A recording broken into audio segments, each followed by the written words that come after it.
This is Wakefern. Turn left. In Keesby, New Jersey. I come here a lot.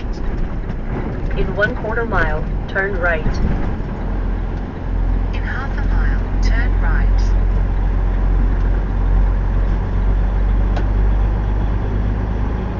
And I'm getting here at 5:33, so you can kind of see what it looks like.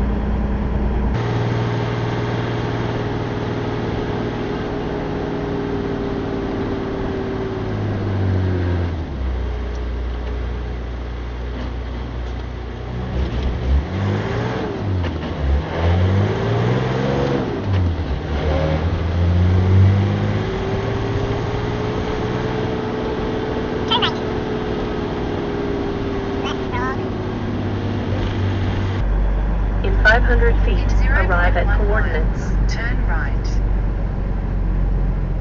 So this busy place is Wakefern. Arriving at coordinates.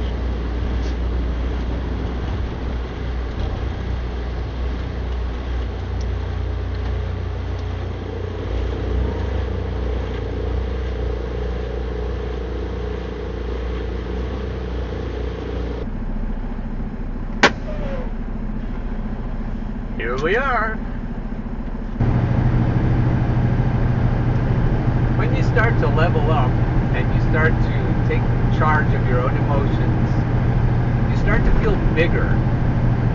And as a result of that, you notice that the people you've been hanging with look smaller. And that includes allies and foes. And it isn't so much that you're bigger, it's that you see how big you've always been. And then conversely, you see how small they've always been. And you start to understand motives better. You start to see the agenda behind things, and you start to realize what's been going on that you couldn't see before because you weren't in the place. Like, you weren't tall enough to see over the crowd. You weren't tall enough to see, to have the perspective that you needed to know what was going on.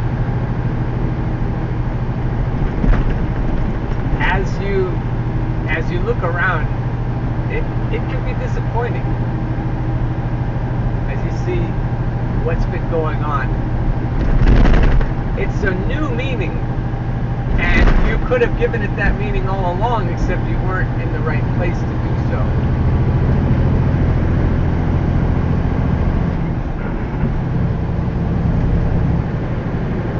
People go to great lengths to feel secure, to feel safe, and to feel in control. And when you are small, they can control you. You're not even aware that it's happening. You don't see it. You kind of feel it. But you don't think about it because you're used to it. And then you start to take charge of your own feelings about things. And you start to become less willing to accept other people's control.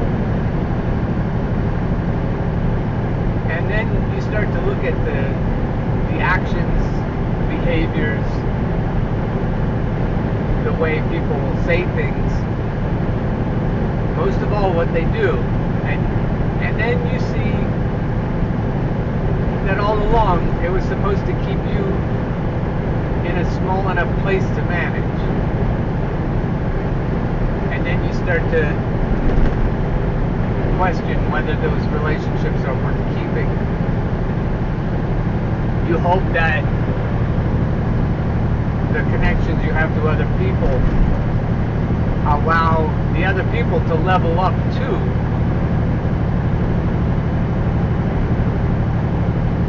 Because as you start to explain to yourself without, the problem of conflicting emotions, you just shift your emotions into neutral, and then you start to sort things out by behavior, based on the behavior, based on what you know when you're not emotionally twisted up in knots.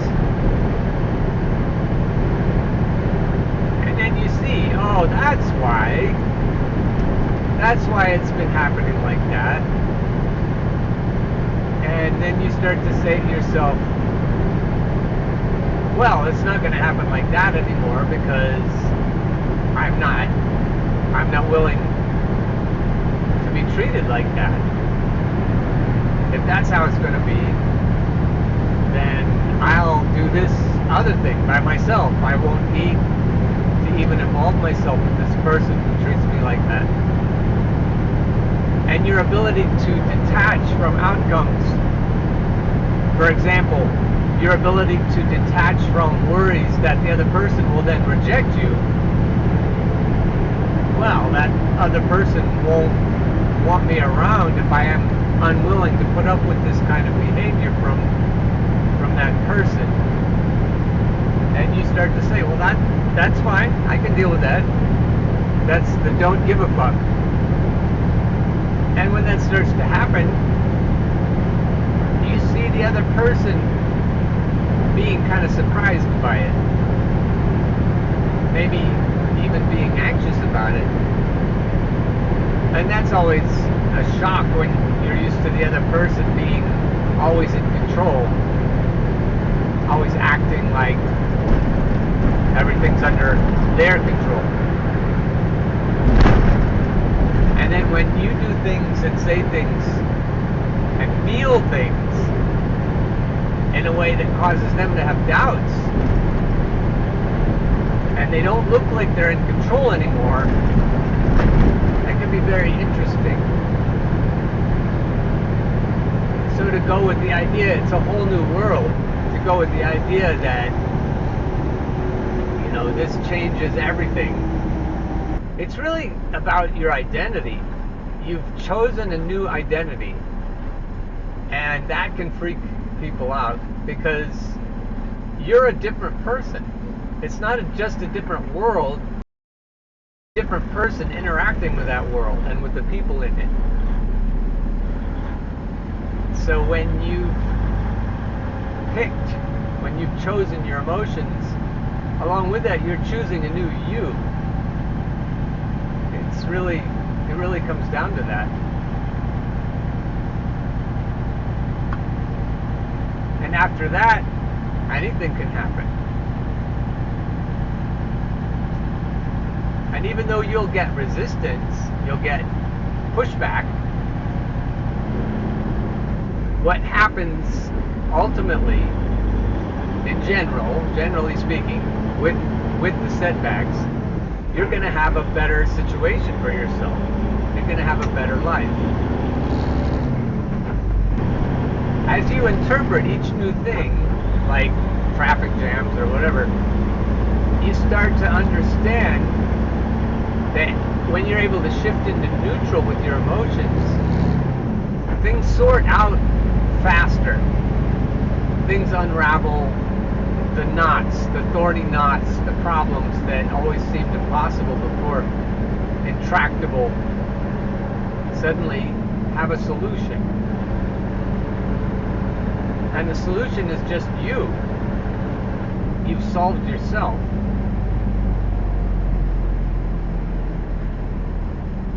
And the world responds.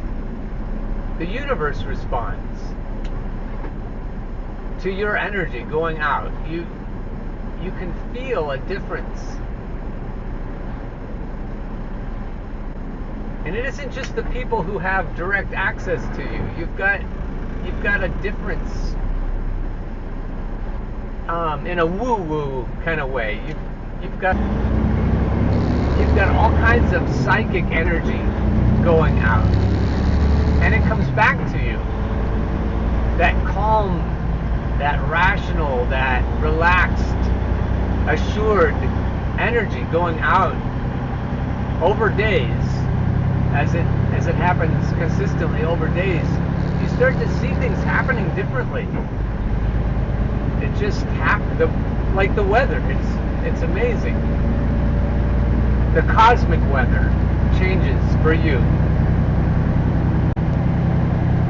It's like those two guys I was talking about that were walking towards each other at UNFI in Harrisburg. And one guy looked like he was in hell, he was in misery. And the other guy looked like he was at a picnic.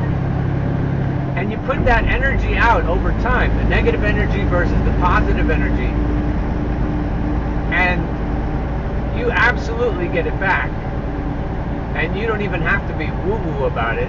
You can understand, just in terms of appearances, how you look, that that's going to change things.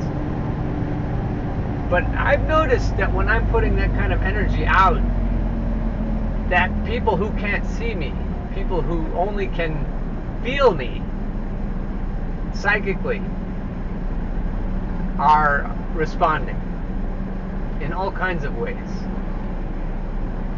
And you get back what you send out. Jesus said something like that. As you sow, so shall you reap. And that's very true, cosmically speaking. It's that the people around you are smaller than you thought they were. You kind of have to shift your emotions into neutral about that. You kind of have to say to yourself, well, that doesn't mean I have to feel sad or bad about it. I'm not stuck. That's a good thing. I can rework how I relate to them, or just stop relating to them. Restraining order or whatever it takes. But their limitations are not your limitations. That's the big point. Because otherwise it would be sad. But there are billions of people in the world, plenty of fish, and as you become bigger, as you realize that you already were big, you start to expand your horizons. You start to feel the possibilities. Infinite possibilities. And you don't even see them when your head is down and your eyes are shut.